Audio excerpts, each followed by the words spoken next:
Bert here from Bert's Surf Shed with the board of the day. This board right here is going to take a little bit of explaining to you about.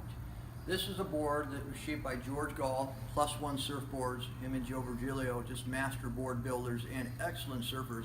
Been around forever, especially George Gall. Used to make boards under the G-Star label. San Diego legends, both of them. Anyways, my good friend Derek Hynd is a finless guy. A couple years back, he was going to head into town. I knew he'd be traveling with no boards because Derek doesn't travel with anything.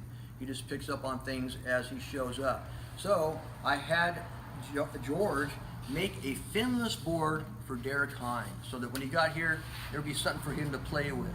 Now, it was all glassed up. It looked bitchin'.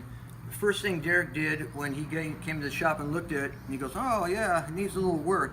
He took it outside with a screwdriver and a hammer. A claw off the hammer. Yeah, he clawed it with a hammer. I mean, he tore the whole bottom off of it, reconfigured it all, and then we put it back together again to make it rideable.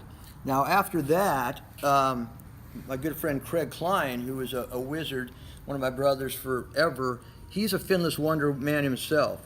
But his ideas on finless are a little bit different than some people's. His whole rationale is that if you have a ridge here, that stays below the rail line of the board, it doesn't count as being a fin.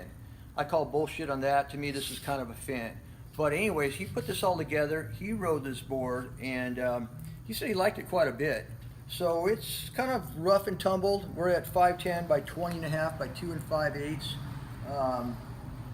Just, you know, a really trippy little thing that I've never ridden yet. I think Isaac rode it for a while. I love it. Yeah, Isaac dug it. It's amazing. I have hard enough time keeping my tail in the water with a fin on it. Craig likes a little more of the ridges and the fins, Yeah. but I kind of like it in its natural state. It's pretty fun. Yeah, Craig's he's a mad scientist in his own right, so he always likes to play around with fins and, you know, little doodads. You can see on the tips of the swallows where he even added resin onto that to give it more of a hook to channel that water out more.